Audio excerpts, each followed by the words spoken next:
Minha tela tá aparecendo? Tá aparecendo sim. Tá bom. Bom, vamos falar hoje sobre o ciclo de vida da API, eh, como ela vai passando pelo Murisoft. Começar falando um pouquinho sobre mim. Eu sou formada em análise e desenvolvimento de sistemas.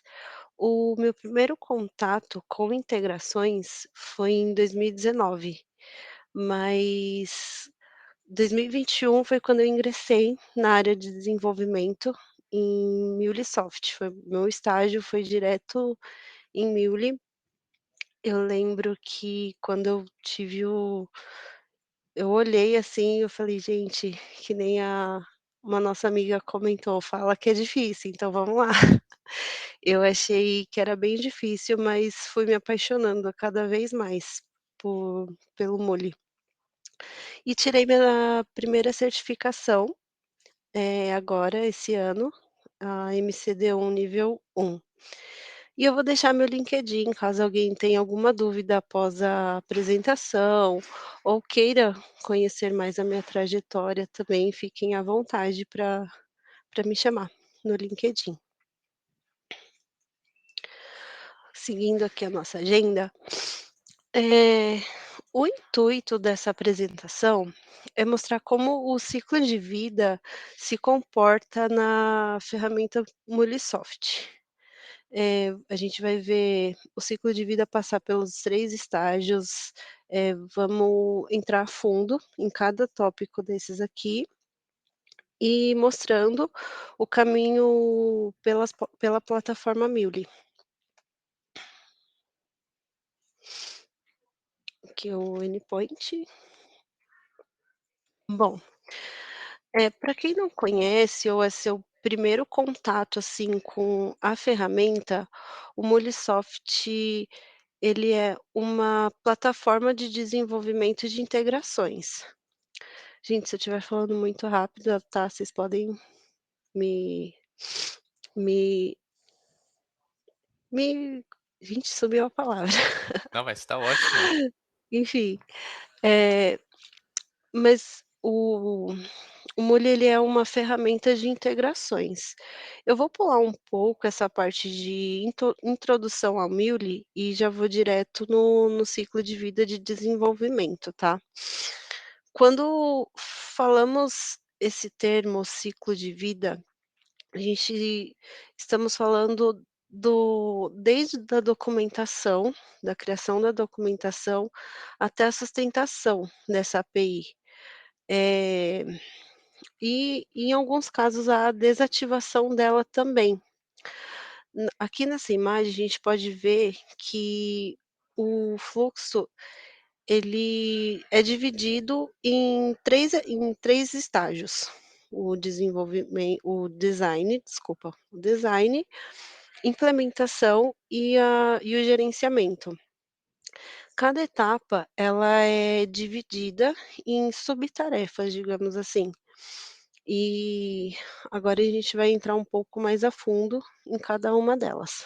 Até aqui alguém tem alguma dúvida? Quer falar alguma coisa? Acho que tá tranquilo por enquanto no chat, tá? Então, tá bom.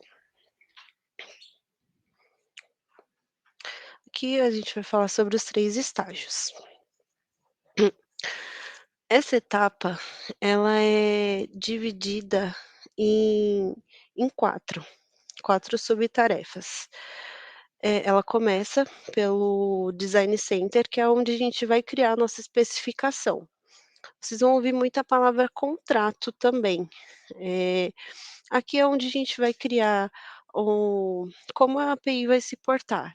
No caso, as chamadas, podemos colocar os tipos de dado também que a gente vai receber, os exemplos de retorno da chamada, e aqui a gente já consegue fazer até a simulação dela. Um um ponto legal, assim, dessa plataforma, é que a gente consegue já fazendo testes conforme a gente vai desenvolvendo, eh, o Mule ele já te dá essa facilidade de receber feedbacks antes mesmo da sua aplicação estar finalizada, no caso. Vou seguir aqui. Voltando só um ponto aqui que eu acabei esquecendo, aqui nesse documentation, a gente consegue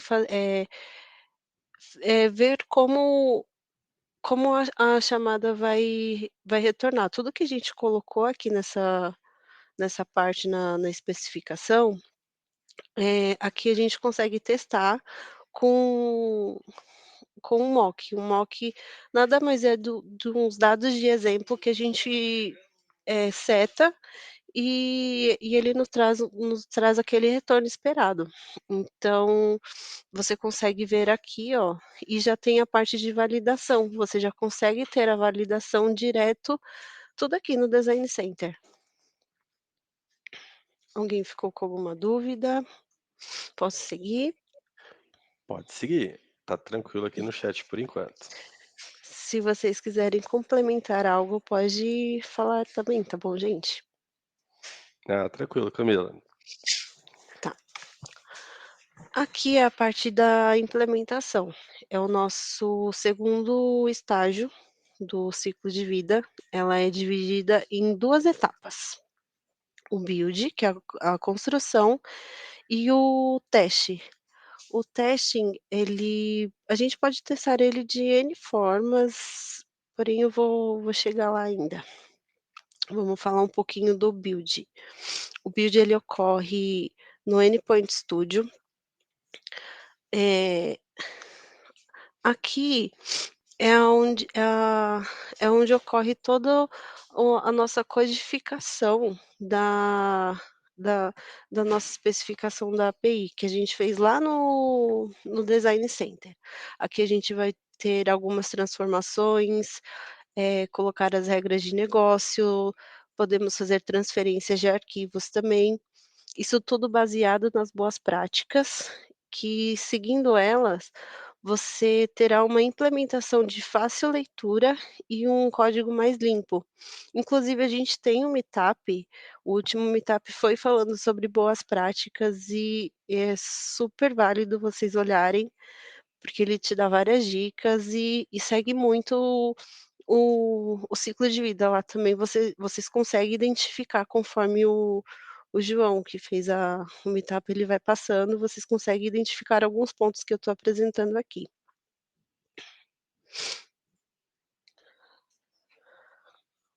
Bom, seguindo ainda na parte de build, essa é uma das partes mais importantes, assim, porque aqui, quando a gente fala dessa configuração de auto-discover, é quando a gente pega a nossa aplicação, nosso projeto, que a gente acabou de desenvolver, e linka ele com o API Manage, que é onde a gente consegue criar umas políticas de segurança. Eu vou falar um pouquinho sobre elas mais para frente, mas aqui é onde a gente está linkando, tendo essa para ter um controle e o seu projeto conseguir pegar todas as políticas que a gente criou.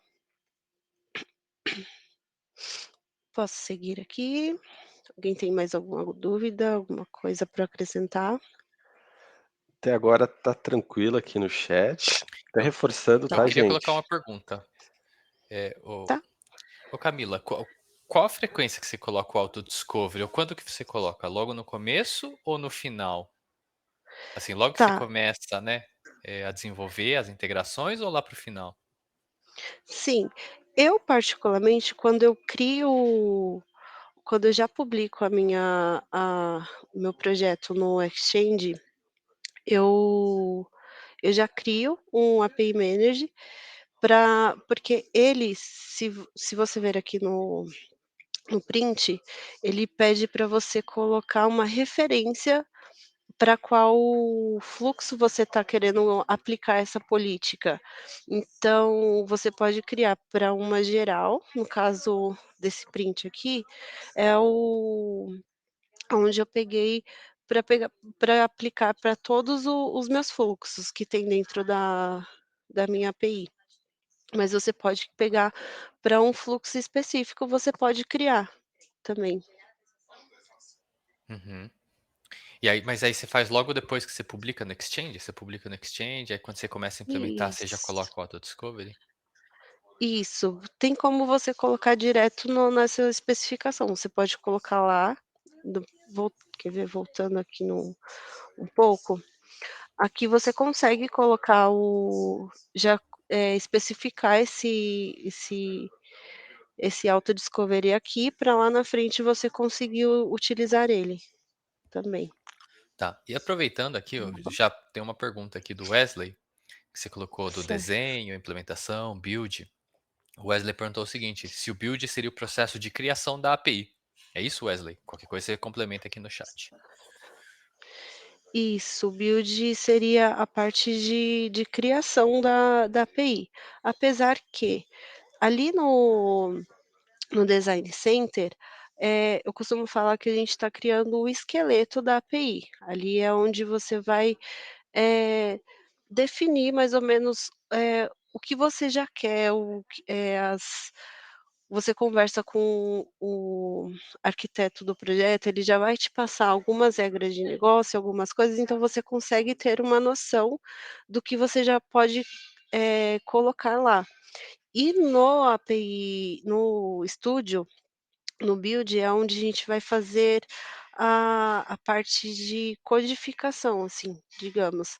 Você vai codificar tudo aquilo que você já setou. Se você criou um fluxo de inserir um cliente um fluxo de inserir cliente. Lá no design, você vai colocar somente o nome do endpoint que você quer, o método e um exemplo de resposta, por exemplo. Já no estúdio, você vai linkar com o banco de dados, você vai se tem alguma transformação, se tem enfim, tem N coisas lá que você pode fazer na criação, mas, é isso mesmo, é onde a gente vai, criar a implementação em si, né, o projeto em si.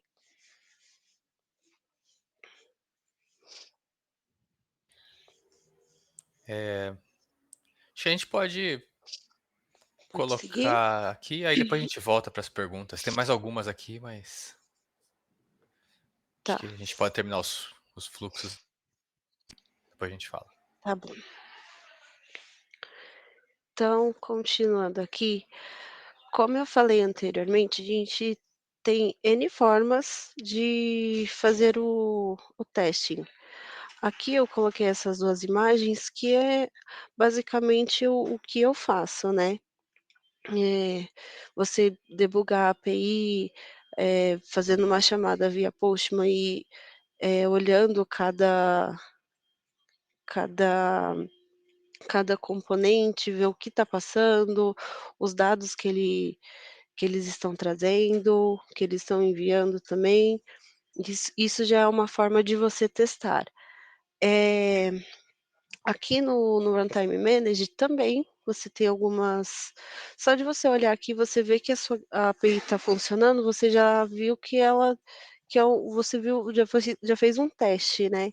E aqui tem um carinha chamado scheduler que você consegue fazer também fazer chamadas por ela, né, quando você seta aqui chamadas via agendamento, a gente consegue fazer alguns testes chamando e ir acompanhando pelos logs. Outro também que a gente pode colocar aqui, que é um dos que eu vejo que é o que o pessoal mais conhece, assim, também é o MUnit. O MUnit a gente consegue que é os testes unitários, no caso, que inclusive também temos um meetup falando mais sobre eles, ensinando, no nosso canal, né, de meetups. Que eu acho muito válido, que inclusive na minha primeira vez que eu fui implementar, que eu fui criar um MUnit, me ajudou demais. Eh, Aqui também eu posso colocar como testing não, desculpa gente, aqui não. É o próximo slide, esse já ia comer bola aqui. Eh, Indo para o nosso último estágio, ele é dividido em 5 estágios. Hã, Esse estágio a gente utiliza bastante o Runtime Manage e o API Manage. Falando um pouquinho de segurança. Lembra lá atrás que eu falei sobre o API Manage que a gente cria, eh, ele para conseguir pegar as políticas de segurança e outros tipos de gerenciamento, aqui a gente tem 2 tipos de que dá para a gente criar as nossas políticas. A própria plataforma, ela já te dá, eh, algumas políticas que mais comuns, assim, que mais utilizadas, assim, que a gente pode usar, como, por exemplo, o Client ID Secret, podemos também citar o ALF 2.0, e também ele nos dá a opção de criar políticas personalizadas. No caso, se o seu projeto necessita de uma política onde o cliente criou algo que a gente não tem aqui, você também consegue criar ela de uma forma customizada. Nessa parte de segurança, também a gente pode citar o Flex Gateway. Eu confesso, assim, que eu não tenho muito conhecimento, mas eu pesquisei um pouco e eu achei muito interessante, porque antigamente, a gente só conseguia gerenciar APIs que tinham um contrato, que a gente tinha uma especificação aqui com a gente. Fora isso, a gente não tinha acesso. E agora com o Flex Gateway, temos a opção de gerenciar APIs externas. Então eu achei muito legal. Eh, Também já tem alguns materiais da Mule, que eles disponibilizaram, e eu acho muito interessante também, válido a gente pesquisar. Alguém tem alguma coisa? Camila, acho que o Wesley ele fez uma pergunta aí bem pertinente, né, sobre Sim, policies, né, se existe sim, alguma policy que suporta o JWT, né. E certo. e tem sim, né, essa segunda aqui do slide, né, que a Camila está Isso, mostrando, que é o JWT Validation, né, inclusive é bem comum, tá, Wesley. Então, é só a gente selecionar, dar aqui um next, preencher com algumas informações, né, e a nossa aplicação já vai estar segura, né, com autenticação aí via JWT. certo. Acho que pode seguir. Pode seguir? Uhum. Bom, aqui é a nossa segunda tarefa, digamos assim, do nosso último estágio. Aqui o runtime é onde a gente faz o deploy, eh, dependendo do servidor que você for implantar, eh, aqui a Mule ela disponibiliza uma própria nuvem, que é o Cloud Hub, mas ela é bem flexível e você consegue em em outras plataformas, né, em outros clouds, no caso. Mas aqui é onde a gente faz o deploy da nossa aplicação.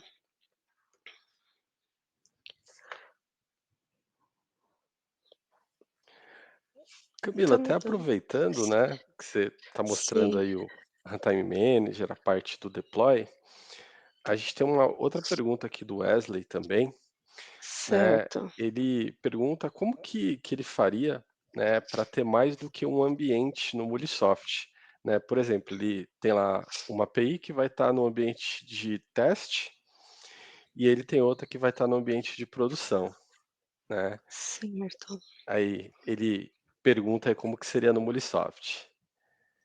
Tá. No Molisoft, a gente também tem essa opção de criar ambientes. No Runtime Manage, deixa eu ver se eu tenho aqui aberto para eu conseguir mostrar para vocês.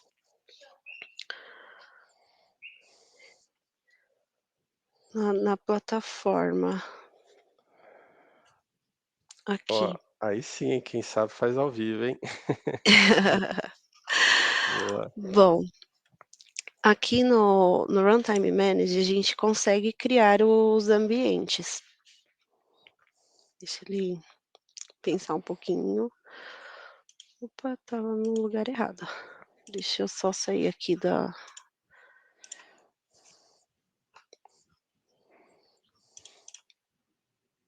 um minutinho, gente, que estava no certo e agora Ah, tranquilo. A gente sumiu.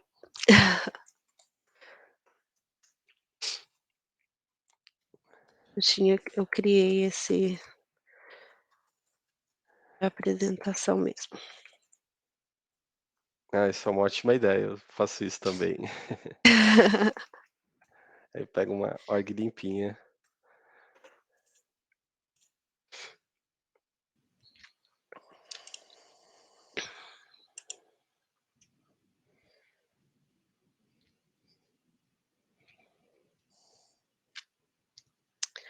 Aqui, ó, você pode ver que ele já te dá 2 opções de ambientes, mas você pode vir aqui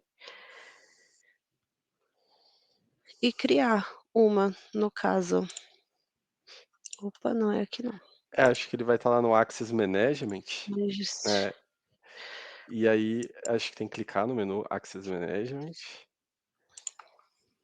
Ops, era lá no menu. Lá no menu mesmo, né. Isso. Acima de API Manager. Aqui. Isso.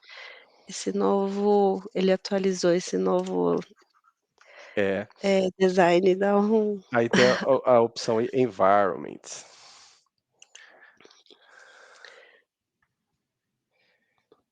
bom, aqui, ó, isto. Muito obrigada. Aqui a gente consegue definir, né, eu trabalhei com 3 nomes, assim, diferentes, eh, que é o ambiente de dev, o de QA, em alguns projetos eles usam o AT e o de produção. E aí você cria aqui, e para cada um deles também vai ter um auto-discover diferente, tá. Boa, muito bom, Camila. Então, Wesley, ela explicou, né, que tem como criar essa divisão. Aí ele pergunta também na sequência, né, como que é a infraestrutura, né. Eh, a infraestrutura, Wesley, né, o Murisoft ele tem aí para todos os sabores. Existe uma versão cloud, que é gerenciada pela Muri. Existe uma versão também que você pode fazer a instalação, seja on-prime ou no seu data center favorito ali, né, o seu provedor de cloud, Azure, AWS. A versão que é gerenciada pela Muri, a infraestrutura para a gente é transparente, né? A, a, cada API ela vai rodar, né, ali algo muito análogo a um container, né, independente de outra, mas não é o Kubernetes ali, tá? Ali por detrás dos panos, ele sobe aquelas ECs, né, aquelas máquinas na AWS, mas é uma individual para cada API. E existe uma versão também baseada em Kubernetes que você pode instalar, né, na sua infraestrutura ou até mesmo num serviço de containers, né, do AWS, do Azure e etc. Posso só fazer uma correção aí? Opa, Pode. Fazer a correção que é o comentário da Elisa Nascimento, que é exatamente isso, né? Há múltiplas maneiras de fazer o deploy, e aí ela até colocou que o Cloud Hub 2 é baseado em Kubernetes. Então, Sim. a versão 2 é baseada em Kubernetes, aí em pods e tal. Só que você não enxerga nada, hein, Wesley? Não vai querer achar que você vai conectar lá e vai ficar vendo pods da kubectl, né? Nada disso. É só por baixo dos panos que é desse jeito. exato, bem lembrado, né? Temos Só tô. agora uma Hum, versão mais recente, né? do Cloud Hub. Isso. É. Aí, em cima ainda de ambientes, né? O Leonardo ele pergunta qual que é a diferença de design e sandbox, né? Eh, essa é uma pergunta que ela Boa não é uma pergunta. pergunta fácil, né? Mas eu posso ajudar, tá? Sandbox são ambientes que a gente direciona ali para ambientes de desenvolvimento, testes, ambientes não produtivos, né. E esse de design, né, ele aparece ali, né, mas pouca gente sabe exatamente para que é, né. Esse do design, o Molisoft ele tem uma opção lá no Endpoint Platform para você desenvolver uma aplicação ali no navegador, sem você ter que baixar o estúdio, né. Isso fica no Design Center, e essa aplicação ela precisa rodar em algum lugar, e aí ela roda naquele ambiente de design. Hã, maravilha, a gente tem aqui algumas outras perguntas, mas pode continuar, Camila, no decorrer aí a gente vai fazendo as outras. Tá bom. Mirili já está na área aí, salve Mirili. Boa noite, Boa Mirili. noite.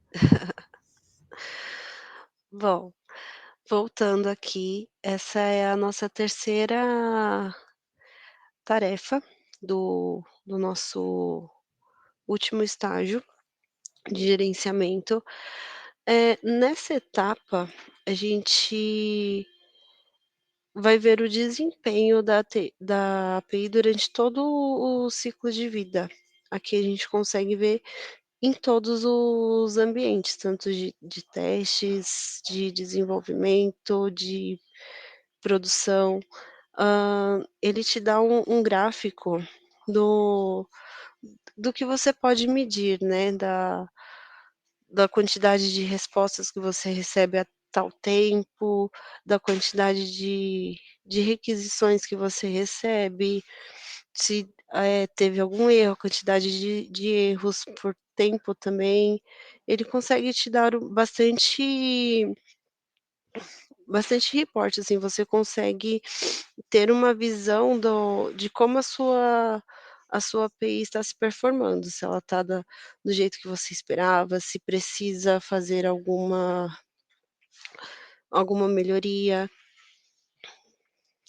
E aqui é a carinha dele. A gente tem o Endpoint Monitoring direto, posso até mostrar para vocês aqui também.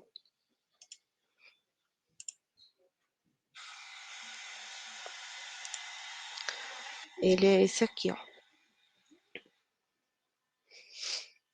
No caso, você vai colocar a API que você queira, né, no que está implantada no Cloud Hub.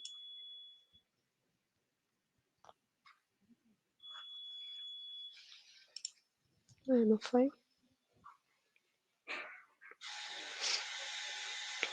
É que aqui, como eu criei essa API, não vai ter nada, mas que eu criei ela para tirar alguns prints, fazer a apresentação em si. Mas aqui você consegue ter um overview de tudo, você consegue colocar para ver a performance. Aí vai ter aqui uns gráficos também. Então essa é a carinha dele. Alguma pergunta nesse sentido? Olha, tem um monte de pergunta aqui. Você quer terminar a apresentação, a gente passa? Como você quer fazer?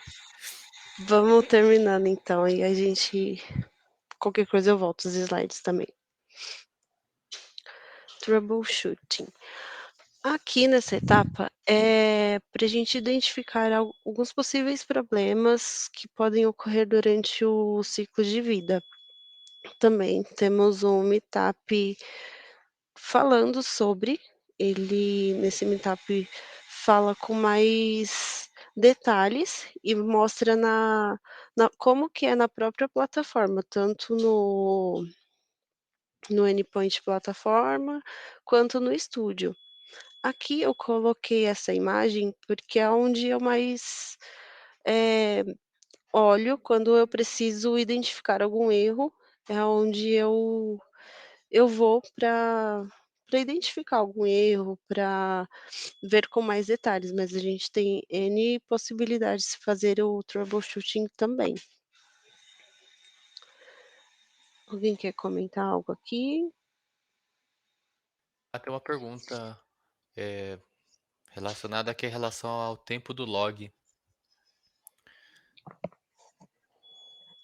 tempo do log? Não entendi, Quanto tempo ele fica armazenado, né. Posso ajudar com essa resposta. por favor. Esse log que a Camila está mostrando agora, né, eh, enfim, o Molisoft ele tem algumas versões, né. No Cloud Hub tá 1.0, né, nas licenças ali mais standard, esse log ele vai ficar armazenado por 30 dias ou 100 megas, né.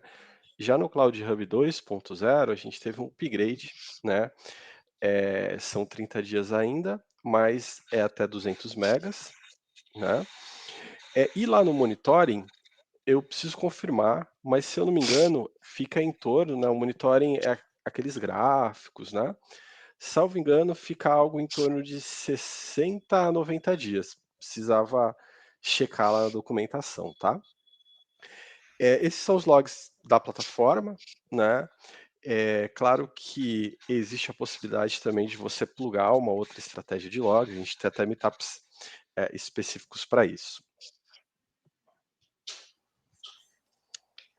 Aproveitando rápido, Renato, nas métricas, quando a Camila mostrou, tem. Ih, a pergunta fugiu, peraí. Se tem. Pera um pouquinho que a pergunta fugiu. Cadê a pergunta? Acho que você apagou, Renato. Não, a pergunta você vai marcando como respondida, né. Não, Tá mas na tinha uma segunda seção. parte que perguntava se tinha métrica sobre memória. Eu acho que é sobre memória que o. Ah, verdade, tem sim. Dentro do monitoring, né, existe uma seção, né, ali de infraestrutura, aonde a gente consegue sim, visualizar a métrica de memória, inclusive é uma das métricas aí que a gente acompanha mais de perto.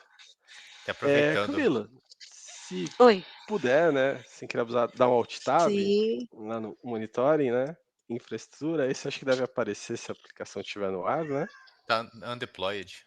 Ah, tá undeployed, Ele mas tá Mas aí tem apareceria hip aí. usage. Hip usage talvez mostra. Ó, aproveitando aqui a pergunta do Daniel, para vocês dois. Existe alguma ferramenta na plataforma que permite calcular a quantidade de memória que uma aplicação deve utilizar a fim de evitar o crash da aplicação ou ociosidade dos vCores? Tem como estimar aí o uso da quantidade de memória, alguma ferramenta? É, não existe, tá, uma calculadora, né, onde você digita lá e ele te passe, né, mas existe como fazer um cálculo, né. Então esse cálculo a gente se baseia em alguns fatores, como o que que a aplicação ela está fazendo, né, a gente chama de complexidade. Ah, ela orquestra muito, transforma muito, é só um proxy, né. Qual que é o tempo de resposta, qual que é o tamanho ali do payload, né. Através disso é possível calcular, né. Então é assim que a gente costuma fazer aí nos projetos. Você falou a E estratégia tipo Java. Roda e vê se roda. Se crashar, já então, era. na verdade a gente, né, costuma, né, ter uma tabela, né, para isso, mas acho que não é algo oficial aí da Molisoft, né, acho que cada consultoria tem a sua tabela ali, né. E pelo menos aqui nos nossos projetos a gente faz teste de performance para entregar a API, né. Então, vai rodar, vai ver até onde dá, mas isso ainda em fase de desenvolvimento, no máximo teste, né.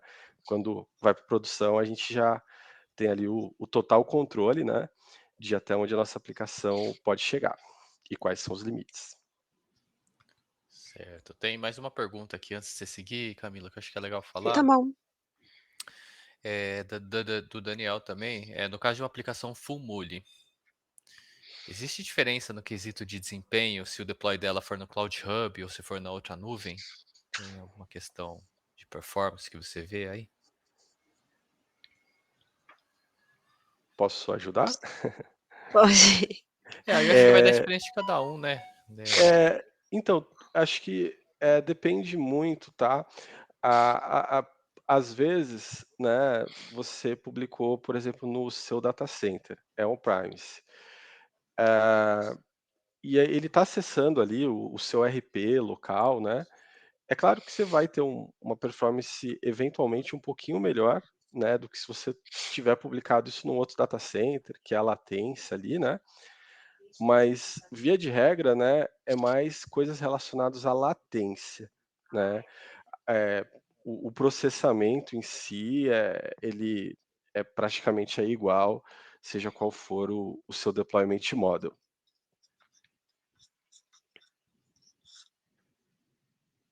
Excelente. Se quiser seguir então, Camila, pra gente já Tá bom. mandar. Estamos chegando aqui no final. Acho que essa parte que eu vou falar aqui entra muito no que do que vocês falaram agora, né, que a gente tem como medir aqui o o índice da performance com o acompanhamento das KPIs, que ela irá dar uma visão de quais ações a gente pode tomar aqui também. Como, por exemplo, a gente tem um uma KPI de adaptação e expansão, com o número de APIs que a gente tem, o reuso das APIs, e o Muli tem uma ferramenta, que é o Visualizer, onde a gente consegue ver o quantas vezes essa API está sendo chamada, no caso, né, o reuso dela aqui, você pode ver que ele te dá quais APIs que estão linkada uma com as outras. Ele também entra muito com o padrão do API LED aqui também. Eu não sei se tem gente que não conhece, mas o API LED é um documento onde a gente consegue ver que a mulher ela tem o padrão dela, né, que é a camada de experiência, a camada de processo e de sistema. Ela divide entre essas 3 camadas para a gente criar, vai, uma API de experiência, é a experiência do cliente, o que o cliente vai quem vai consumir no caso, né, qual a experiência dele. A de processo é onde a gente consegue colocar as regras de negócio, e a camada de sistema é onde a gente vai ter o contato com as APIs externas, no caso, o database, o Salesforce, por exemplo, que nem está nessa imagem. Então, aqui é bem essa parte mesmo de gerenciamento, né. Alguém tem alguma dúvida? Tem alguma pergunta que se encaixa aqui?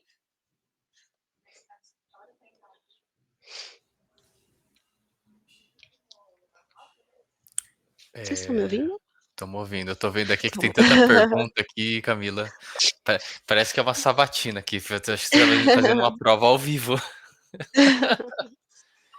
Ó, bom o que a gente o aprende José tudo. Augusto, ele fez uma pergunta sobre a API LED. Ele fala assim: existem diferenças notáveis no ciclo de vida de cada camada do API LED? Pergunta até difícil aqui de curta, mas difícil.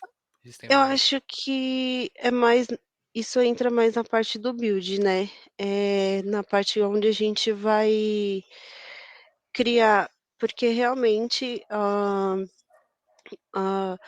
se a gente for pensar em cada camada, o ciclo de vida sempre vai ser o mesmo, ao meu ver, tá, sempre vai ser o mesmo. O que vai mudar é a performance da API em si, que nem a experiência ela vai fazer tal coisa, a de processo ela vai processar, que nem a Muda o de jeito, né? experiência ela pode receber isso, a de experiência ela recebe os dados, a de processamento ela vai a camada de processo, ela vai processar, vai modificar, vai alterar se caso precisar. E aqui na de sistema ela só vai enviar o que a gente fez aqui na de processo. Muda o jeito, né? O Isso, o Leonardo fez um. jeito Pode falar. não pode continuar. Acho que muda o jeito. Eu até ia emendar aqui a pergunta do Leonardo, que ele falou também do API LED. Se o API LED Connectivity se enquadra no gerenciamento de ciclo da Mulisoft. Eu imagino que, se eu entendi a pergunta, Leonardo, é se o API LED, se você pode usar esse ciclo de vida que a Camila tá mostrando para e aplicar no API LED, né? Acho que essa foi a pergunta. Se não for, por favor, escreve no chat. É, porque aqui na API LED você vai criar a API usando esse ciclo de vida, só que você, vai adaptar ele na camada que você queira.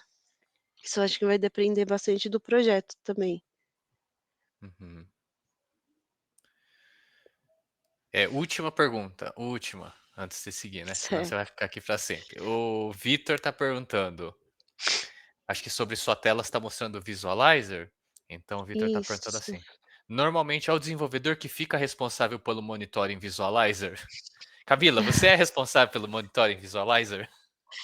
Eu não, é um arquiteto, no caso, o Bom, arquiteto do projeto. Porém, eu tenho conhecimento e, no caso, eu já fiz também o já fiz essa parte aqui de gerenciar, né, desenvolver essa parte também.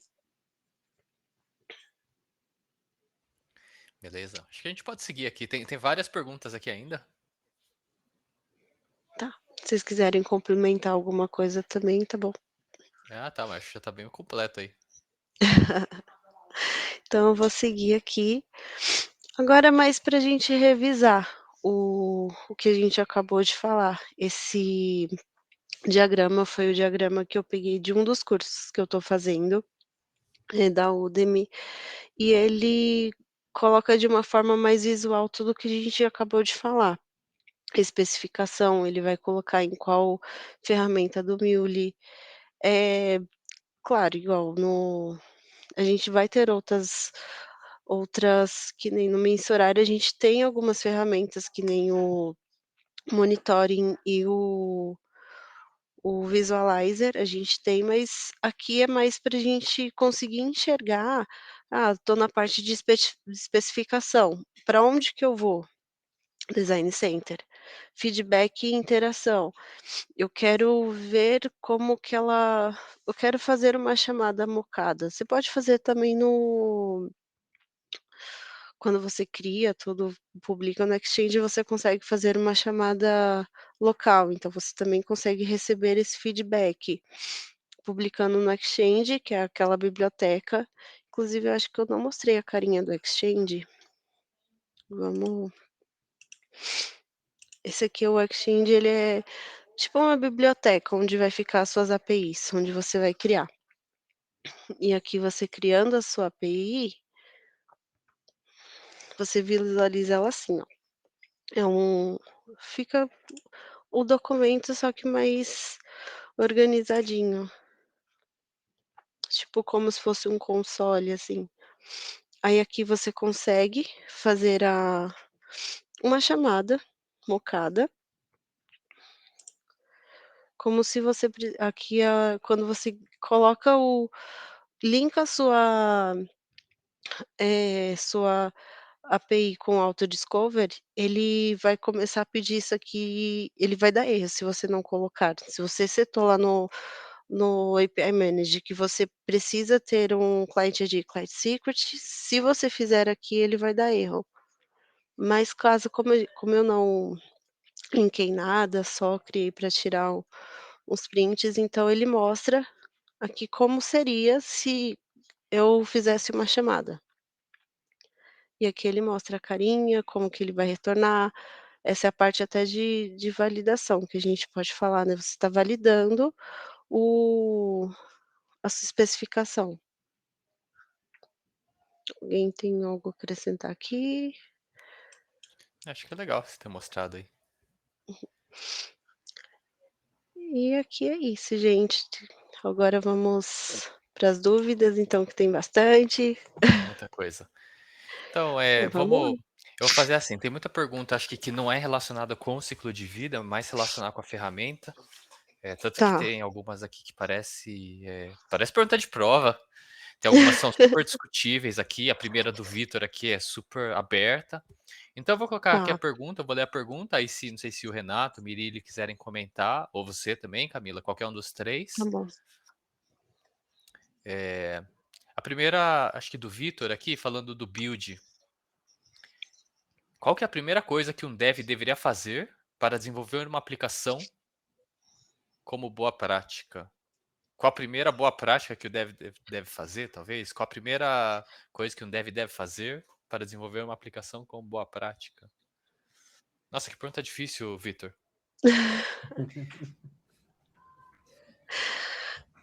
E eu estou pensando aqui também, antes de desenvolver, né? E aí já é mais conceitual, mais abstrato ainda. Não é nem desenvolver. Talvez o segredo de algum sucesso seja o que você não desenvolveu, onde você não gastou tempo, né? Mas aí eu estou pensando aqui na pergunta do Vitor se é alguma coisa mais técnica, né? Então, assim, desenvolver um app como boa prática, eu acredito que... Resposta, então, Mirili. Eu vou falar, a minha melhor prática é sempre começar pelo DevOps. Alguns podem discutir, Tá. mas eu acho que começar pelo DevOps, por mais chato que seja, às vezes você perde o dia inteiro, mas depois você ganha muito, muito tempo. Então, esse seria meu comentário. Não sei se vocês querem falar outra coisa. Acho que é uma pergunta super aberta. É que na fase do build, né? Do build? Que ele se restringe à Dentro do fase do build. build, né? Tem o build test, mas... Você vai falar para criar um MUnit. Isso sim. Não usar Muli Acho que 2.0. Padrões, né? Eu acabei de participar de um projeto que tinha bastante padrão de nomenclatura e eu achei interessantíssimo, um pouco chato, talvez, burocrático. Tinha pull request review, né? Tinha revisão do pull request, então se o padrão não fosse seguido, era rejeitado e aí o desenvolvedor tinha que corrigir lá. Então, assim, vamos dizer, todas as... Só para começar, tá? Pincelar uma coisinha sobre o padrão que eu estou falando, de nomenclatura, todas as operações ligadas ao API Kit estariam dentro de uma configuração de XML, beleza, até aí tudo bem, todo mundo, né, entende isso. Um novo diretório, né, uma pasta chamada implementation, e cada implementação, cada operação, né, um get, por exemplo, get accounts. Então, o get accounts teria um get accounts.xml que vai implementar aquela operação que foi feita chamada no API Kit, né? Então tem um Talvez, padrão, né? Uma padrões de nomenclatura. padronização, por exemplo. E de uma maneira geral, assim, seguindo um pouco o Catalyst, o Endpoint Catalyst da própria Microsoft, né? Então, eu acho que dá bastante coisa, viu? Bastante material para isso, para discussão. Bom, legal. Achei uma boa dica aí. Não sei se, Camila, você quer compartilhar a sua principal dica aí com o Vitor? Bom, eu sigo, né, bastante esse padrão de nomenclatura, eu acho bem importante. Eu já entrei em projetos onde não tinha nenhum padrão de nomenclatura e isso deixou o código mais, com difícil entendimento, e fazer a manutenção dele, você identificar o quando você precisa fazer a sustentação Quando da dá erro, aí aparece o nome isso. maluco. Aí você fica: "Meu Deus, que eu tô aonde que eu tô que eu tô fazendo aqui?". Você tocou um ponto importantíssimo, né? O ciclo. Vamos falar do ciclo de vida não da API, mas o ciclo de vida do software propriamente dito. Sim. E a API é um software, né? O maior custo do ciclo de vida do software é suporte, é a manutenção. Então, tudo que faz facilitar a manutenção é super bem-vindo. Legal. Vamos seguir aqui, tem outras perguntas relacionadas, mas vamos pegar aqui o Auto Discovery. Agora tem umas perguntas bem detalhadas aqui. Pergunta de prova, né? Então, a pergunta de prova aqui do Leonardo. Qual flow Vou até colocamos na colocar aqui. configuração do API Autodiscovery para o Autodiscovery funcionar corretamente? Na hora que você configura o Autodiscovery, você coloca lá o caminho, né, do Autodiscovery, o nome do flow, esse aí, né? O flow name. Isso. Qual que é o É, flow que a gente coloca? tá. Eu normalmente coloco do API Kit Router, O que aí principal, ele né? já isso, que aí ele já distribui as políticas para os demais, para os demais fluxos. Mas tem como você fazer só para um em específico, caso você queira. Certo. E a pergunta seguinte do Daniel é: se você tiver uma aplicação com 2 fluxos na implementação. Opa, já Certo. começou diferente aí. Tem 2 fluxos aí. E você setar o flow name só para um deles. E o outro fluxo fica sem. O outro fluxo vai ficar sem as políticas de segurança?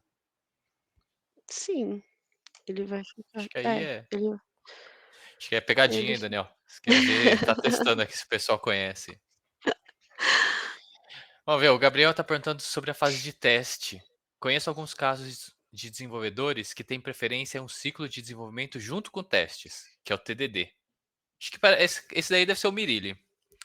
Então, conheço o Mirilli que adora o TDD. Esse tipo de implementação bate de frente com o ciclo de desenvolvimento proposto pela própria Mulisoft? Eu acho que o Mirilli pode responder. Desculpa, eu tava escrevendo lá pro Vitor no chat geral, deixa eu ler de novo aqui. Ele está falando se o TDD ele vai contra Não, o modelo de desenvolvimento da Mulisoft, se eu entendi direito. eu tô com o mesmo entendimento que você, mas não. Gabriel, o TDD, ele parte para mim, tá? Ele parte do princípio do código. Quando você está fazendo naquele, eu vou chamar de anel, tá? Não sei como é que a Camila se referiu. Tem aqueles anéis, né? Design, Implementation e Management.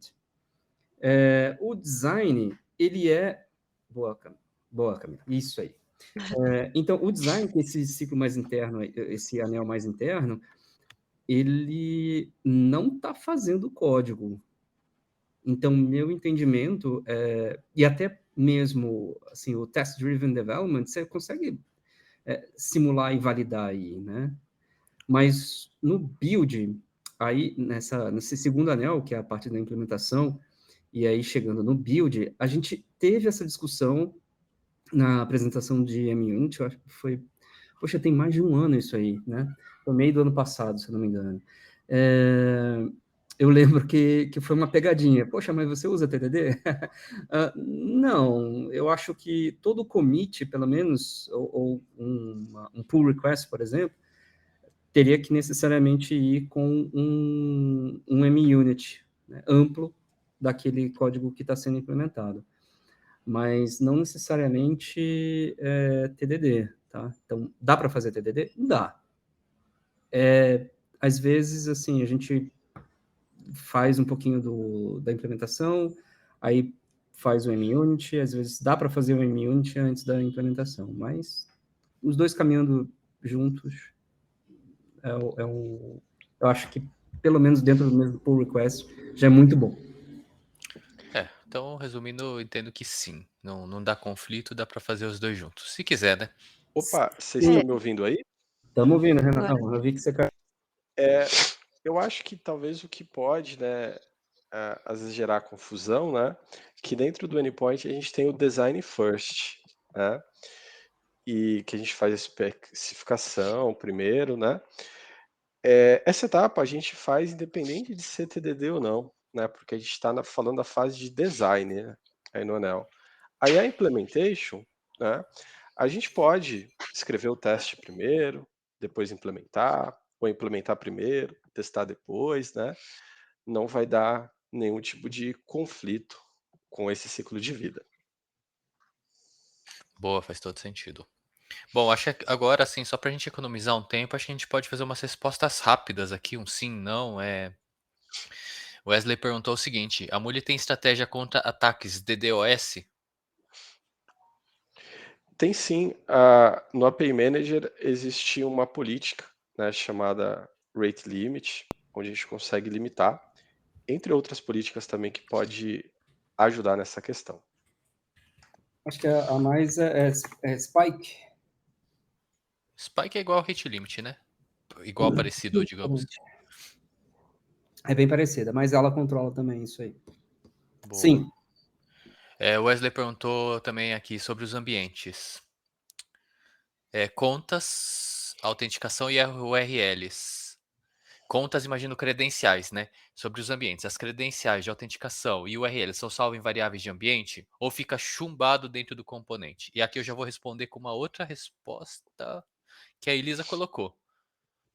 Então aqui a Elisa já respondeu o Wesley sobre as contas e URLs, né? Elas podem ser colocadas hard-coded dentro dos componentes, lógico, é o caminho mais fácil. Mas o mais aconselhável é que mas o mais aconselhável, já que elas podem mudar nos diferentes ambientes, é colocar elas como propriedades. E propriedades dentro dos resources. Aí essas propriedades que ficam como resource você pode encriptar, pode passar via sobrescrever elas, né? Como variável de ambiente e tudo mais. Então aqui a Elisa já respondeu. O Wesley perguntou agora, como que é feito o controle de versionamento? É automático? Não sei se é o controle de versionamento do deploy ou controle de versionamento de código. Será que ele está perguntando da API? Bom, vamos lá, né? Acho que dá para ser Fala todas as sucinto. versões aí possíveis. Da API, do código. Quando a gente fala só do contrato, que é a specification, Deploy.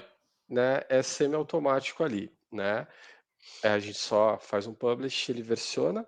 Quando a gente fala da aplicação em si, que é a implementação, a gente sempre vai versionar o código-fonte disso num Git e aplicar um processo de DevOps, né?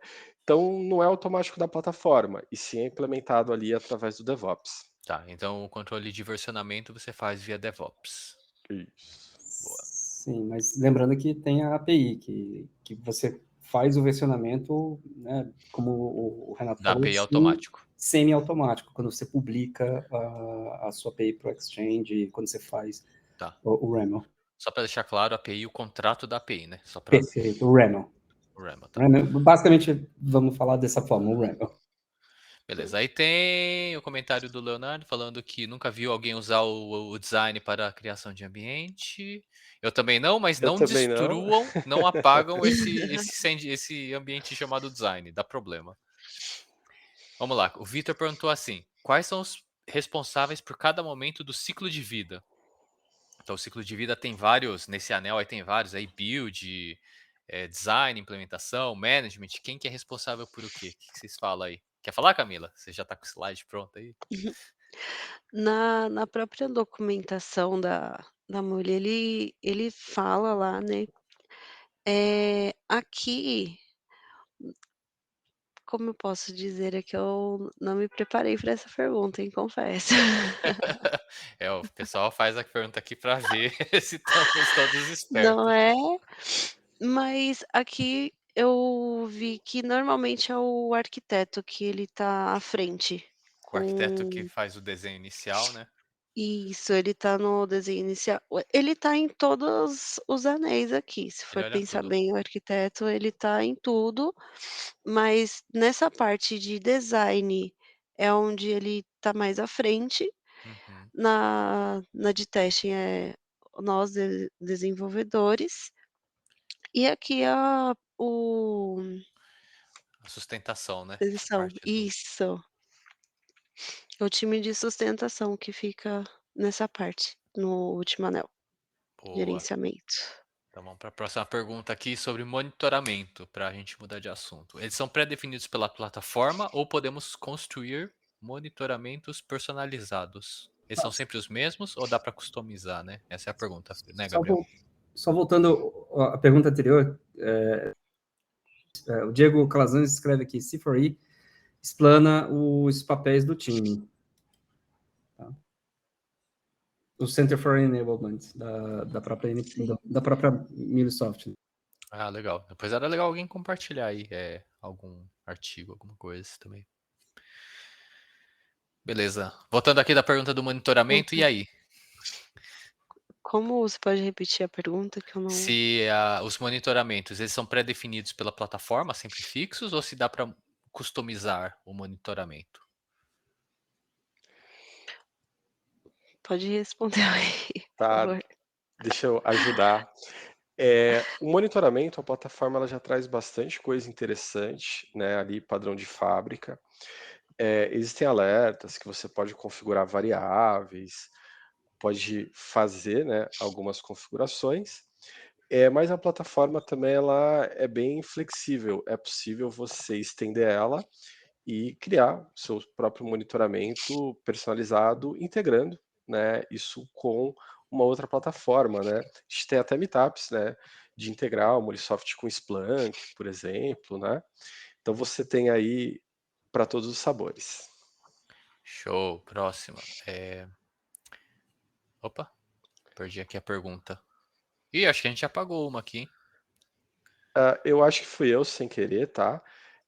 Foi do Wesley. Ele pergunta: caso uma requisição, né, atinja um limite de memória ali da máquina, né, se teria a possibilidade de aumentar. Tem. No Molisoft, a gente, ao fazer deploy de uma aplicação, nós determinamos o sizing, né, desse vCore ali reservado. Então a gente tem como colocar um size maior, colocar mais instâncias para distribuir isso. É altamente configurável isso. Legal. Agora, ó, essa pergunta aqui, Vitor, é sacanagem, né? Você assistiu uma palestra sobre o ciclo de vida completo para o projeto e você pergunta: eu sempre preciso seguir o ciclo de vida completo para um projeto? É importante, boas práticas também. Eu acho que algo que é bem consenso, né, a maioria das pessoas que eu conheço, que trabalham com Molisoft, eles costumam seguir, principalmente a etapa do design first, né. É difícil você ver, né, um desenvolvedor que começou a fazer a implementação antes de fazer o REMO, né. Então, eu acho que na maioria dos casos, a plataforma, né, ela te facilita bastante em você seguir aí esse ciclo de vida recomendado. Beleza. Bom, falei brincando aqui, mas aqui talvez a pergunta do Vitor seja também na linha de será que tem alguma exceção, né? Algum caso que eu possa dar o meu jeitinho? Vocês acham que tem mais algum caso aí? Por exemplo, sei lá, se for não relacionado com a API, mas for relacionado com ETL. O que vocês acham aí? Vocês acham que dá para abrir uma exceção aí? Bom, eh, no Molisoft a gente não trabalha somente com APIs REST, né. A gente também trabalha com outros tipos de aplicações, ETL, processamento de arquivos e tudo mais, né. Então, eh, no caso do ETL, pode não ter ali a etapa de REML, mas você vai ter, de alguma forma, uma etapa ali de desenho, né, onde você vai, enfim, criar ali uma documentação mínima, né. E, enfim, isso aqui é uma recomendação, né. Se você no dia a dia vê que está te facilitando, que está te ajudando, siga. Se alguma coisa estiver, te impedindo, né, de chegar no seu objetivo, somos brasileiros, né, adaptem. Tá, legal. E aproveitando aí, Renato, já que você está falando aí, é possível expor apenas web service REST ou SOAP seria possível? Assim perguntou É Wesley. possível expor SOAP, né, eu já trabalhei. No caso do SOAP, a gente não tem o RAML, tem o WSDL, né. A gente tem como editar ele em alguma ferramenta externa, né, não tem um design center para ele. A gente pode e deve publicar ele no Exchange, né, e a gente faz a implementação normal. Já vi até o pessoal aplicando políticas do API Manager num Web Service SOAP, então funciona assim. Show.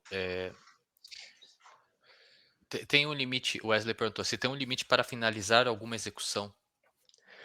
Por incrível que pareça, tem, e eu já descobri uma vez, né. Quando a gente está falando de API REST, tá, uma API REST é para ter ali uma resposta rápida, milissegundos, né. Você não deve projetar uma API REST para ficar 4 minutos ali esperando, né.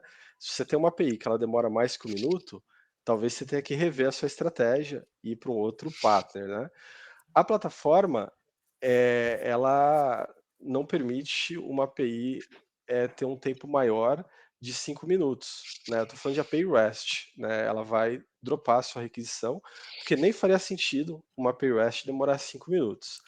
Agora, processos que são ETL, job, essas coisas, não tem aí esse tempo limite. E esse tempo limite pode ser sobrescrito de 5 minutos? Não, é padrão da plataforma mesmo, ela vai dropar esses 5 minutos da API REST Tá. no Cloud Hub, né? Não tem o que fazer. Entendi. Até porque não faria sentido, né? Se tem uma API REST de 6 minutos, né?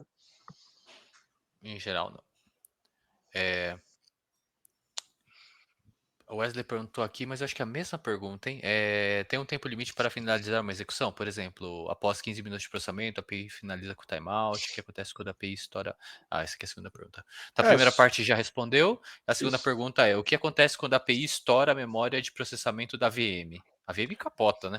Ela capota, para de responder, né? E vai dropar as próximas requisições.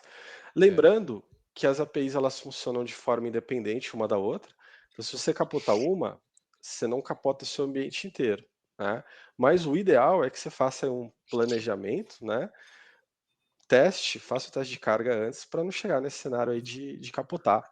Utilize a plataforma, coloque alertas para que você seja alertado caso você tenha aí um movimento atípico e precise colocar mais recursos, né? Capotar é a última coisa que deveria acontecer pensando aí em produção, né? Certo. Aqui tem mais uma pergunta do Wesley. Quais os tipos de trigger a Mulisoft tem? Por exemplo, API, Schedule, HTTP file. Bom, Cara, é isso aí que ele todas falou, né? essas e mais umas para aí, tá? Qualquer uma, né? Salesforce, Kafka, qualquer coisa aí. Exato. Ó, pra gente fechar rapidão aqui. O Leonardo perguntou se o ciclo de vida se repete em toda a criação de API. Acho que sim, né? O que Eu você acha? acredito que sim. Sim, a API você tem que pensar nela como um produto, né? Então, se você tem que fazer 3 APIs, né? São 3 produtos, e aí esse ciclo de vida ele se repete, inclusive quando você vai atualizar ela, tá? Isso que eu ia falar, incrementos também, né? Vai fazer uma nova operação, um novo recurso inteiro, você vai passar por essas fases aí. Só que aí da mesma API, né, digamos, da mesma aplicação, já tem, já está no Manage, já está no Troubleshoot aí lá, já está no Runtime Manager, né? Certo. Aqui o Luiz fez um comentário que já usou criou um Job Application sem RAML, que faz sentido, né? RAML é só para API, Job não faz sentido. E última pergunta, para a gente terminar. Tá tarde. O SonarQube não teria como implementar padrões como Camel Case ou Pascal Case, aquele letra minúscula maiúscula? Tem como detectar pela SonarQube? Tem sim e muito mais, né? O SonarQube já vem lá com algumas rules padrões. Eu acho que tem até alguma relacionada à nomenclatura, tá? E o que não tiver, você pode acrescentar. Show. Deixa eu aproveitar só fazer uma outra pergunta aí, Renato. Que ele não vai reforçar assim o Camel Case propriamente dito, né? Porque se eu quiser colocar tudo em minúscula, por exemplo, ele vai aceitar. Eu só não posso colocar a primeira letra em maiúscula. É isso, por exemplo. Então, o SonarQube ele vai fazer análise estática. Então, você define lá qual é a regra. Mas não tem um dicionário, né, que ele vai comparar. Né? Ele tem algumas regras padrões. Eu acho que deve ter até alguma relacionada à nomenclatura, tá? Eu não lembro agora, né? Mas, independente de não ter, você pode criar uma e colocar lá Uhum. O que eu o já seu dei padrão. manutenção foi de expressão regular. Mas expressão regular não vai garantir que, se você tem uma variável, sei lá, data nascimento, você vai colocar N maiúsculo. Não tem como garantir isso. Na verdade, se você criar, né, uma role para isso, ele sim. vai barrar, vai dizer lá que tem uma warning, ou de acordo com a classificação que você colocou, né? E aí, enfim, você pode ou não permitir fazer esse build, né? Uhum. Isso aí. Show. Então, só terminando aqui, eu acho que a gente passou por todas as perguntas. Camila, se prepara para escolher a melhor pergunta, porque hoje tá difícil, foram muitas perguntas. Só fazer o último comentário aqui do chat aqui, do pessoal falando que tanto a Elisa como o Diego falaram que no HTTP list não é possível configurar o timeout. Eu acredito. E aí o Diego também colocou que o load balancer padrão da plataforma, talvez, que é o Nginx, já tem um limite máximo, talvez seja esses 5 minutos, e aí ele é o grande limitante, talvez seja isso. Né? Então, só Sim, fazer o comentário aqui. deixa eu Exato, voltar ele é o aqui. grande limitante. Por mais que você bote algo maior no listener, no Cloud Hub não vai rolar. E que dia intenso hoje, hein? Eu acho que a Camila tinha que ganhar 2 vouchers, né? Olha o tanto de pergunta que fizeram, hein? Vocês não acham? Porque tem que ganhar um voucher para fazer a prova, porque você já está pronta, Camila. Ó, É, já devia te dar prova já, né? Bom, agora a querem gente vai, então, né, para uma dar etapa um stop. do quiz aí, né? Acho que o Murilo vai compartilhar. Camila, desde já a gente te agradece, né? Mas fica por aí ainda, tá? Tá bom, tô por É, aqui. dá para você tomar uma aguinha aí e depois tem a missão árdua aí de selecionar a melhor pergunta. Aqui na plataforma a gente tem acesso ali de perguntas e respostas e a gente Sim, abre ela, não vai aparecer nenhuma. Aí tem que clicar na opção de respondida, né? E aí lá estão as perguntas. Eu vou parar aqui a gravação, né? tá bom. E aí